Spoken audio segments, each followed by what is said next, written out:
start, I would like to share something that happened on the first day of All About Music. Someone came to me and said, my IPRS is doing a session on Facebook, Meta. So anyway, we are going to talk about metadata. It's about details of song. But before starting everything, I'd like to introduce my mentor, Surit Bhattacharya. He's CIO of IPRS. Sir.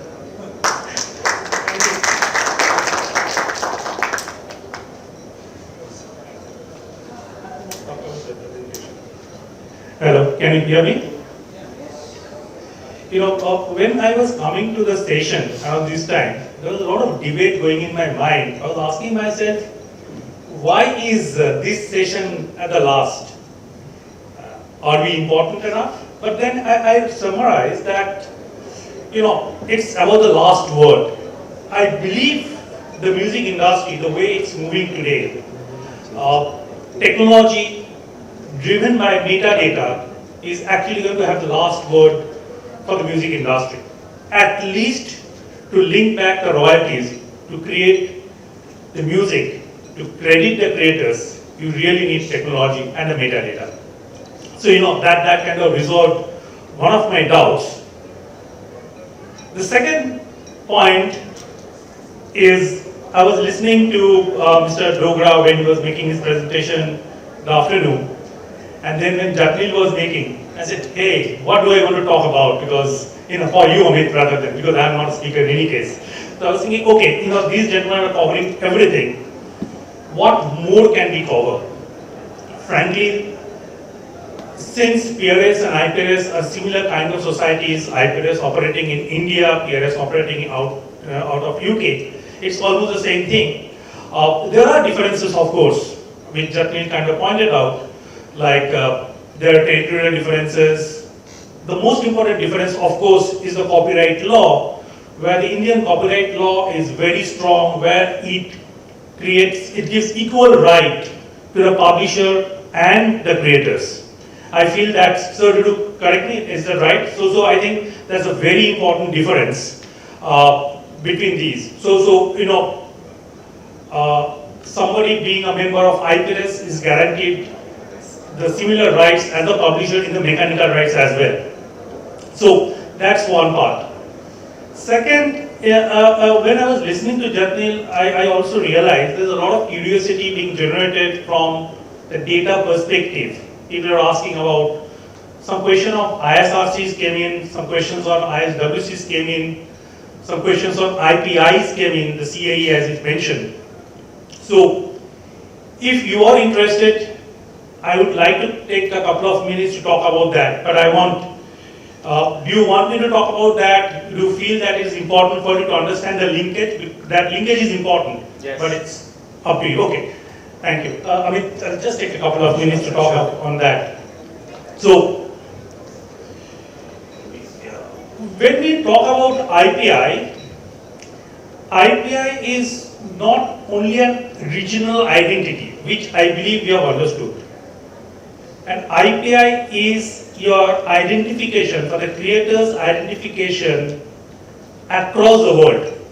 So if you have an IPI number, and if this track is playing somewhere in Honolulu or Timbuktu or whatever, the track can still be traced back to you. In short, let's understand the music ecosystem, to put it this way. Everything starts from the creator. So that's the genesis. From the creator, it comes to the publisher. From the publisher, we might talk about, let's say, the record label, who brings in the performers, the artists, singers, and then it finally goes to the distributors, let's say a Spotify's, or you mentioned something playing in this hotel, to the final consumers. There are a lot of moving pieces. And for anything to flow, there has to be a complete flow. Any disruption, and please stop me if you want me to kind of explain one part, because this is important for you to understand about the metadata, which I felt, and we have been speaking about it for some time also.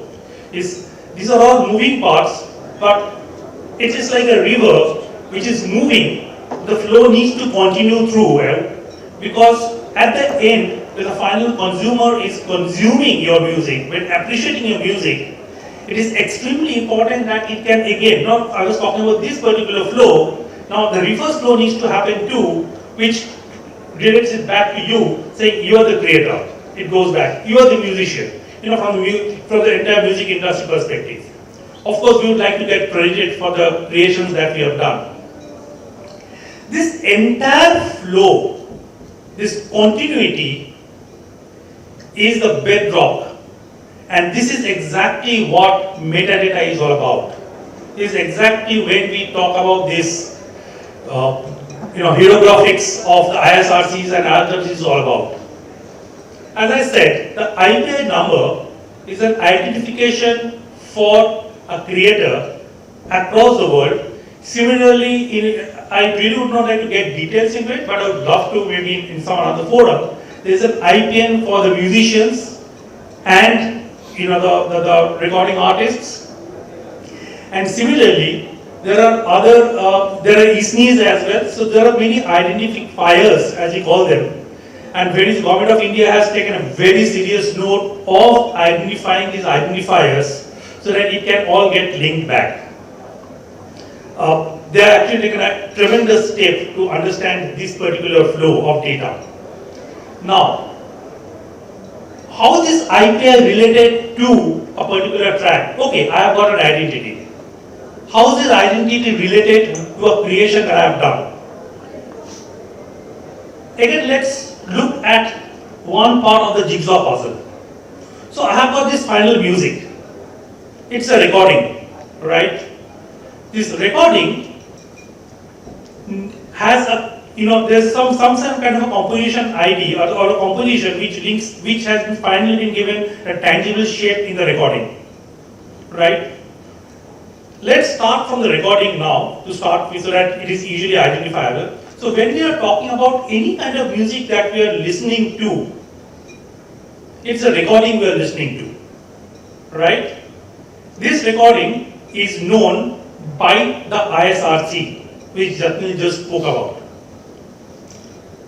But how does this recording come about? I mean, you cannot just do a recording out of thin air. Somebody has created a composition of music. This music is being recorded, and this is how the recording is being happening, right?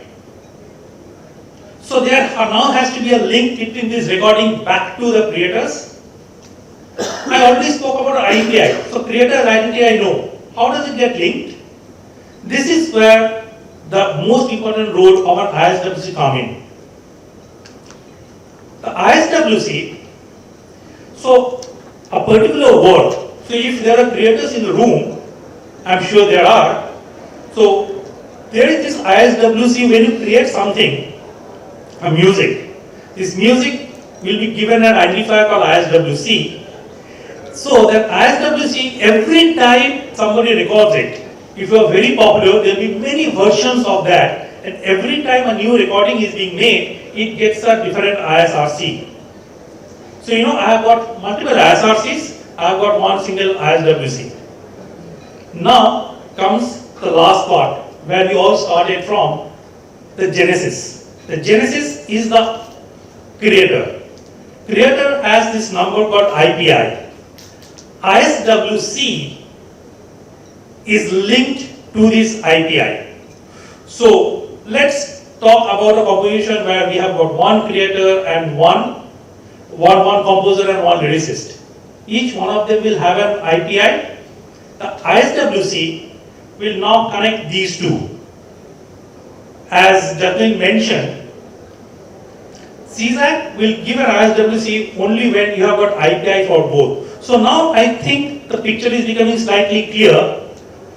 Is the creators an IPI, these IPIs come together to form an ISWC, and this ISWC then goes to form the recording. This is the bedrock of all metadata. Are you on the same page, all of us? Okay, good, thanks. Now, the second point that I would like to stress upon And again, I think I'm lucky in one way because Jatnil and others touched upon all of that. I can only need to expand on that. Somebody asked a question. There are music being played in this hotel, right? How does the royalty generated from this music flows back to the creator, to the musician? A most pertinent question. But let's step back a little bit more, because yes, indeed, I understand that when you're playing in a hotel, there are technologies today nowadays to monitor which is being played. But let's set it aside for the time being. But more importantly, many of you are also creator cum performers, right? So you get onto a stage and sing. So when you get onto a stage and sing, obviously what you do collect is the stage performance. I am not from the industry, maybe I am not using the right terms, but when you get onto the stage, you get a fees to perform on the stage, right? But do we also realize that if these songs are not reported back to the IPRS, we are missing out on the publishing and the creators' royalty. Ladies and gentlemen, this is an extremely, I would say, please pay attention to this particular term, because we have been speaking about it again and again. So India has this around 50,000 live concerts, more than that.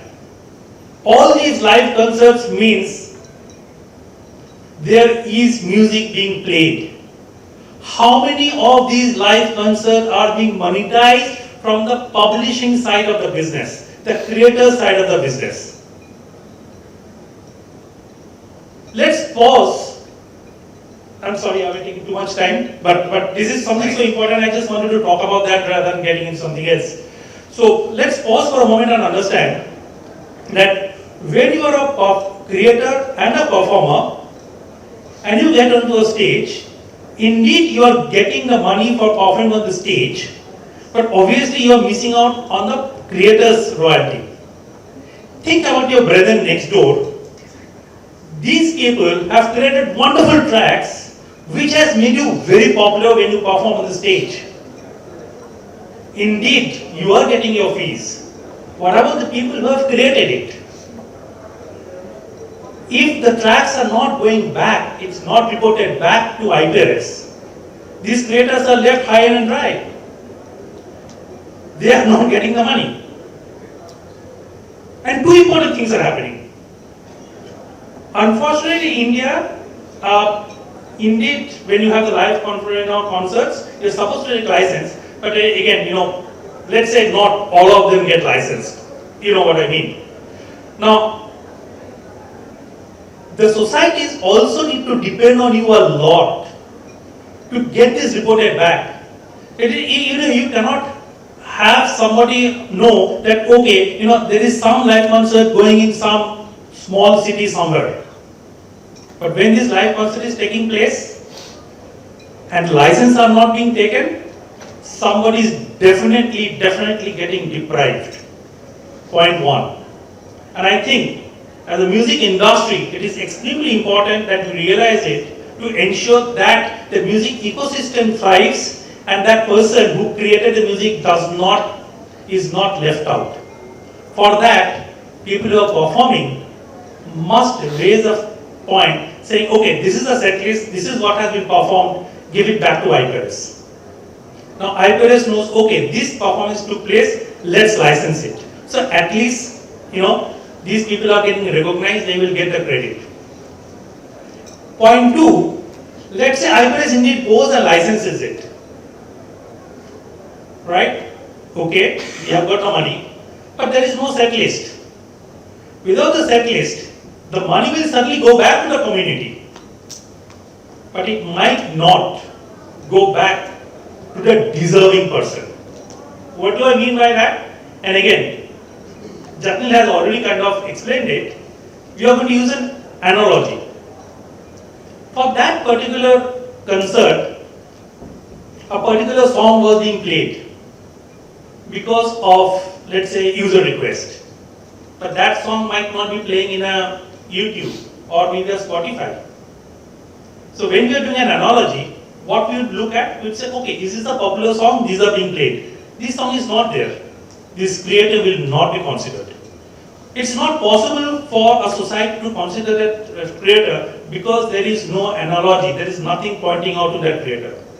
So it's an appeal to all of you, the creative community, to ensure that whenever these live performances are taking place, please report, please give a set list. That was one point. Another important point would be about cue sheets, but I think I have taken a lot of time from Amit, so I don't want to continue on that. But the one-liner is that cue sheets are extremely important. Yes, in India we do not license within the cinema hall, but any movies, any serials, any soaps being played on anywhere, indeed we can license it. So there are two sets of data. Sorry, I'm repeating what Jatilda said. One set of data is, yes, maybe we are getting the usage, but I don't have the repertoire. How will I match it? Right? So more and more cue sheets coming into the society will certainly help. Now, I will hand it over to Amit.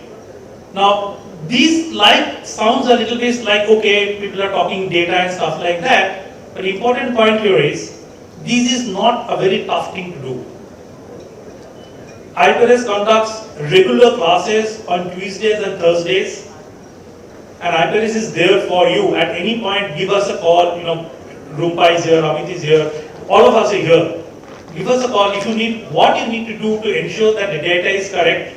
Would love to do that. We are here for that. It's only that is one of our job to help you submit better data.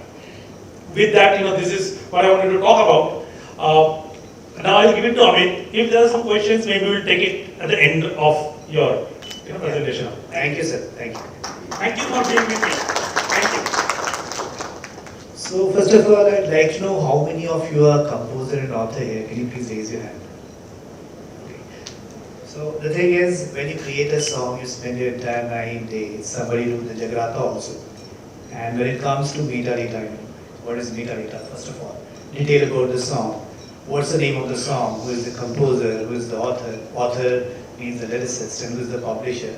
You give the responsibility to someone, and he or she or whosoever is responsible for writing that data commits some error. Might be with Pyar Hua, might be Pyar with triple A, or because triple R is popular mid these days, so triple A, whatever they feel like. So that creates a problem with us when we work on matching for you, when we work on claiming works for you. So let's start with what is metadata. Metadata covers these basic aspects, because you have been attending 2 classes back to back. So I thought, why not we should kiss your song and talk about simple things. Kiss, bole to kya? Keep it short and simple. You should play your music in loop, but you should also repeatedly watch these modules, which are also in IPRS YouTube channel. We have educational videos over there. We do regularly workshop, as Surit sir has rightly said, on every Tuesdays and Friday. We call it Members Connect Corner, and you can come to our office by taking an appointment prior, and we'll train you. So that is also on loop. The training will be on loop for you to get the royalty. So keep it very basic when you register or work with anyone, be it any DSP like Spotify's of the world or us, IPRS. This is very important that you mention the song title. What's the name of the song? Who is the composer of the song? Who is the author? Who is the performer? Album name? Release year? These are very basic information. I suppose you should do that. And why? Because there's an importance to that. We are talking about public performance, and the image over here says that somebody is recording and uploading online, and somebody is using it and playing it on Spotify. Everything is linked and royalty is collected. So this is very important for you to provide correct metadata, because Spotify or any other streaming app will be able to identify that work of yours if that is very popular by typing the letters. And if the song title is wrongly mentioned, it creates a havoc. I'll share a story, what happened with me in one of my days in music channel. There was a trivia based show, and there was an anchor who was talking about a very old retro super hit track of Vaijayanti Mala. And the track which he said, आइए सुनते हैं वैजयंती माला का ये गीत, दैया दैया दैया रे. So the track which got played was of Aishwarya Rai Bachchan, दैया दैया दैया रे. If you heard both the tracks, you can imagine. That was a retro show, and then the track which played out was something else. So the entire, the mood of the show was different, and it resulted in very bad thing. You don't enjoy such things, such goof-ups.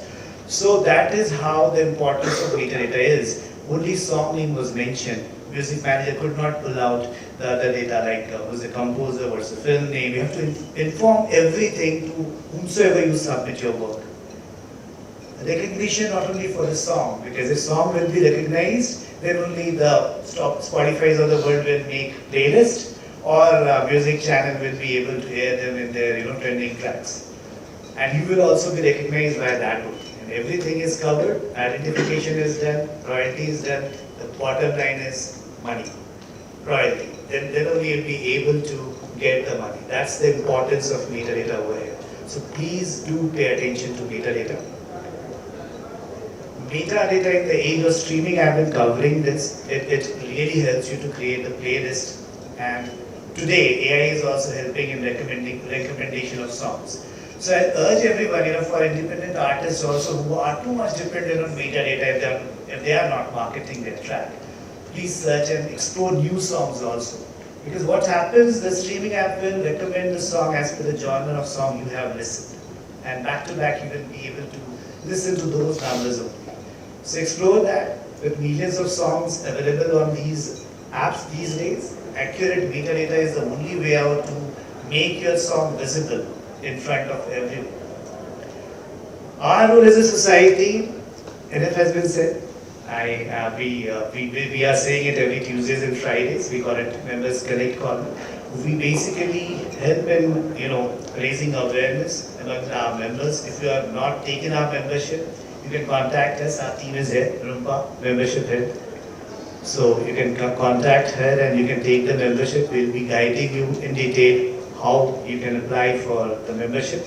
We also conduct offline sessions, which we have told you right now. Identification of song really helps because if songs are getting played, there's a usage data generated, be it Spotify, Wink, Apple, anywhere. So that usage data is submitted to IPRs, and then we match it, and then we claim on behalf of our members, and then we distribute it. That's a simple process which is followed. So to do that, metadata, if it is not correct, we are not able to identify those words. Anyone is the member of IPRS is present right now? Yeah. You must have received many mails from us, unidentified songs, unidentified cue sheets. So that happens because the data is not registered, either it's not registered or it is not getting matched to the work which has been submitted, or we are trying to collect money on your behalf. So that is why we keep asking our members, please populate the data, and if it is that there is some error, please try and amend those work. So there are many challenges, of course, with music metadata. In a country like ours, where the multi-language country we have. So in Bengali, if you say "Ami tumake bhalobasi," if somebody says that, and I don't know Bangla, I might type it in English letter like AAA MI, so that also creates a problem in the song title. So for that, the complexity is there, but we try to make it simpler. There are alternate titles to the track, and coming to the alternate title, I'll touch base with that a bit later, but right now, recreation is also creating a bit of problem, because I've noticed of late, if a recreated song is being released, original creators are not being credited. You must have heard the track Hamma Hamma. The original is Ek Ho Gaye Hamma Tum by Rahman sir. So whenever an original creation has been recreated, it is very, very important that you give credit to the original composer, to the original author. The share splits are simple: 25, 25, 50. 25 goes to the composer, 25 to the author, and 50 goes to the publisher. So 25 in the universe of 25 composers, suppose there are two composers, Vishal Shekhar, they'll get 12.5 each. If they're Shankar Ehsan Roy, they'll get 8.33, 8.33, 8.33. So that's how the splits are done. So please ensure that you give due credit to the creators. Multiple creators collaboration is happening, so necessary information is important. So what are the best practices? So best practices, you need to ensure that you need to provide the name of the song. If there's an alternate title like Chahe Tum Kuch Na Kaho, Pehla Nasha, या हम्मा हम्मा एक हो गए हमार तो. So these are some popular numbers where there is an alternate title. You can provide that as well. Composer name is very important. Author name is very important. Duration of the song plays an important role when you are submitting cue sheets, background music. For that, duration plays a very, very important role. Language plays an important role in a country like ours because you know Rowdy Rathod has released many languages. Dawn was of Mr. Bachchan, or Dawn was of Shah Rukh Khan. So, and both film has the same track. So that way also it really helps us to identify at times performers and album name. That also plays an important role.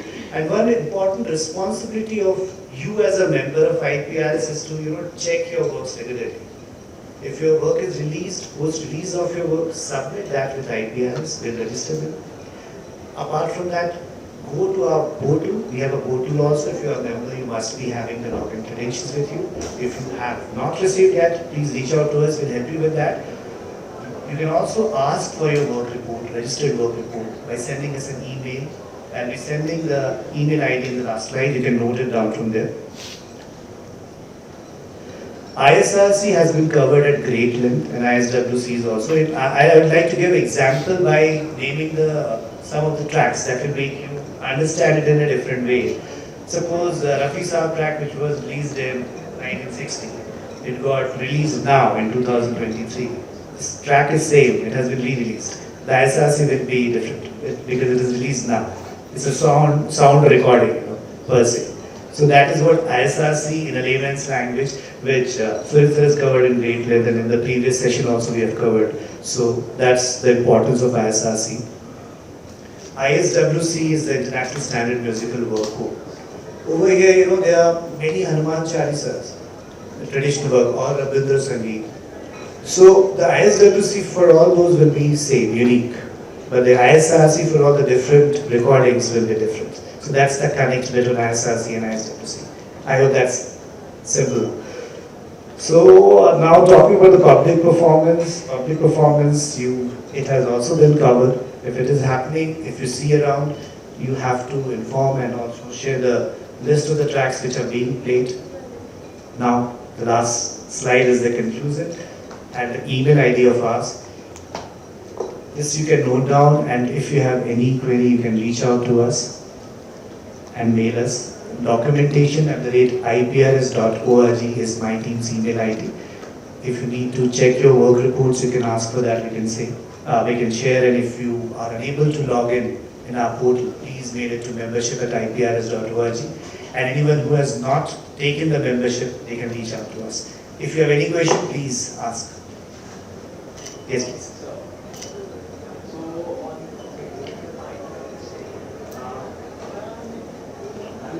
If you can provide a mic for the questions. Yeah.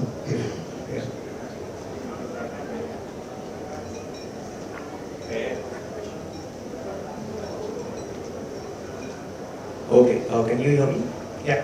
Okay. So I had written an email to you on the 14th of February. One of my songs, even though it is on a YouTube link, the song was played. It's called Take Me Home. The song was played in this restaurant called Hunky Dory in Malad. Gana to mera hai. So that counts as a public performance, right? Even though it is played on YouTube, but it's being played at a public place. So uska royalty, how would I get? See, the process of taking public performance, they have taken the license or not, first of all. You can also play a song at your home in a birthday party, and you will expect IPS to pay you. That doesn't work like that. There's a process to it. If it is a public event happening, they should take the license. If you will visit the iprs.org, our website, the proper flow is mentioned over there. There are some costs mentioned over there. The person has to apply for that. And if you have noticed, they have played the track over there, and it's a public performance. you should have reported, and as you have mentioned, you have already informed the IPRS that the IPRS public performance team must have worked on it, and you must have received some reply. Kindly check that, and if you haven't received, I haven't I'll speak to you on that. Okay. Yeah. Thank you. Next question, please. Hello. Hi. So is it mandated by the government to take a license for any public performance, or is it just Yes. something that you guide? It is. And Yeah. one more question is, if someone does not give you a sheet of the songs that have been played at a venue, how do you ensure that happens? We request for that. Then what we do, we get the recordings from the event, and then we identify those work which are being played. It's a very manual task. We have to listen to the entire recording and identify the songs which are being played, and then from that identification, then we identify who's the composer, who's the author, and who's the publisher, and then the distribution happens. Is it not possible for you to create an automatic system? One second, sir has to add something.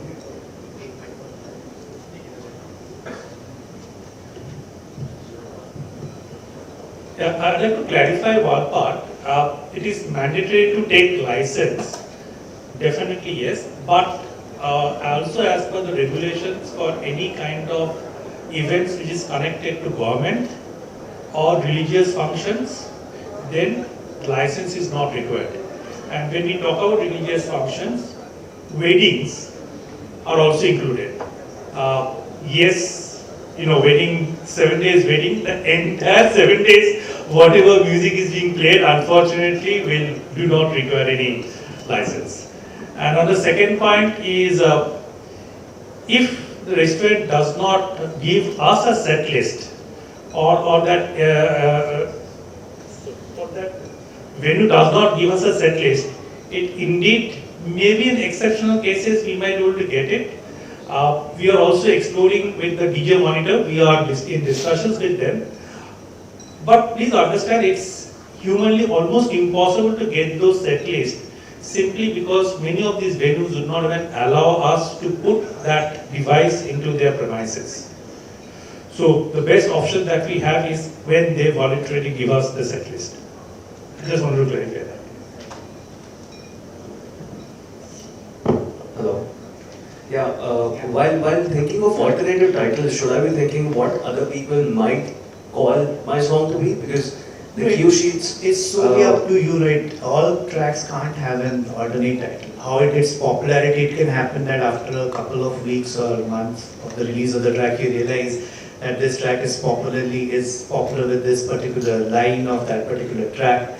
It can be taken, it's an alternate title, it happens at a later date. And if you want to market it that way, that no, this work like Humma Maik Ho Gaye Humma To, it's a different thing altogether. So it's like that. Yeah. And one more question, yeah. There was a slide wherein somebody was recording a live event. So who holds the copyright of that final output that somebody has recorded in their phone, and then that becomes a known sensation? The rights remain with the creator and the publisher who has the rights of that particular song, even if they are recording it. Because everything you upload on YouTube also, the assets, IDs are getting linked with the original track.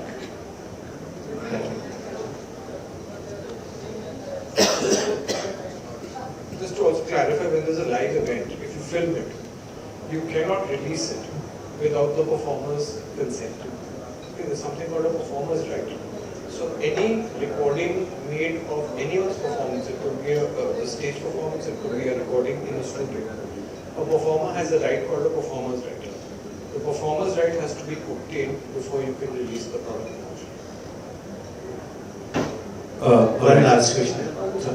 So I just wanted to understand, while IPRS, BRS is requesting metadata, which is great, but it's more of a collaborative kind of an effort as of now. I just want to understand, is there any initiative in terms of, because data is available across, right? There are private players like YouTube and Spotify who also have the data. So along with the government and these private players, is there a collaborative kind of an discussion which is ongoing, pursuant to which you will have, because this is not personal data per se, right? So this, if through this collaboration gets arranged, it'll be much easier, because right now what happens is, Personal to private parties, everybody pushes the buck to the other one. The producer will do it, no, the person who initiated it should be doing it, or it's work for hire, things like that. So I'm just trying to understand what are the mechanisms which are currently under discussions in case if it is allowed to be disclosed. Adil sir, would you like to take this? मैं रास्ते पीछे फंस गया यार। You were at the session in the morning, right? Yes. फिर से शुरू हो जाऊँ? I do understand like the nuances, but I just want अच्छा to. एक सीधी बात है। Sure. पैसा किसको जा रहा है? Artist. It's going to the owner. That's it. Okay. Yeah. So whose responsibility is it to make sure the data is correct? The owner. That's it. The interested byproduct party is the composer and author. Correct. Okay. He's the guy who created it and gave it to the owner, Correct. the publisher. Correct. He's going to get money. Yes. If someone borrowed money from people, you would go after them, you'd be calling them morning, noon and night, mera paisa kidhar hai, paisa kidhar hai, right? I agree. It's the same thing, it's everyone's responsibility. If you want money, thoda sa effort karo. I'm a music publisher. My company does music publishing. Okay? We sign composers and writers, and we want to register their works with IPRS so that they make money. We also make money. They make money. Right? It sometimes takes 8 months to get metadata for one song. I know that. Yes. So you're creating, we appreciate your creating, everything is very good, right? So that's the way it is. But please, if you want to get paid, please make that little effort. I can't sit here and think AI has not developed so well that I know who your composer is, who your writer is, what your IPI number is. I don't. So, thoda sa effort karo. The responsibility is the person who is owning the copyright. They have to register the song for a sound recording with PPL, whatever. For a composition lyric with IPRS. But because the composer and author are also getting paid, they have a portal. You have a members portal. Who's in the members portal? Shame on you guys. So, open your bloody membership portal. They spend crores of rupees to create a portal for you. It's like your bank account. How many people check their bank accounts? Such bolo, come on. Right? So you can go check your bank account. You can't check your portal. I don't know the logic. Okay? So make use of the tools that IPRS is providing. They're providing you online registration. Very easy to do. No reason not to do it. Okay? Simple to do. You telling me that you can't register. Make sure that your data is sent to the owner of the work. If you're doing it yourself, you're self-publishing, then it's your responsibility. Make sure your song is registered as quickly as you can. And the third thing is, please check your portal, because in case you're doing songs for other labels who are also publishers, you have to check that they have registered it correctly. If you have a problem, it's simple. You just raise something on the portal itself. You just have to click a button, correct? Yeah. And the conflict comes up. What more do you want? You want IPRS to work for you now? IPS indeed stands for the creators. So IPS will go on working for the creators. Come on. So, you know what IPRS stands for? Do you know what the meaning, what's the acronym IPRS? It's I pay royalties, sir.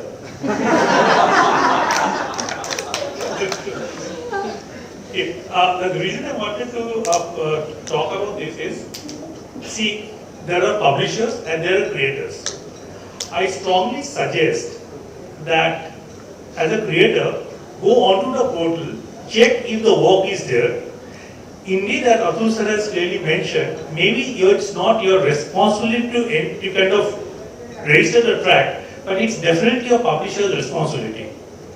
Go and check the data. If it is correct, well and good. If it is not, let us know. It is just a click of a button. If it is not there, I completely appreciate your creators. Metadata is the last on your thought, but definitely it's a publisher responsibility. Talk to the publisher, push the publisher that please register my track on IPRS. If that does not work, of course, yes, we will definitely get it registered for you. Yeah.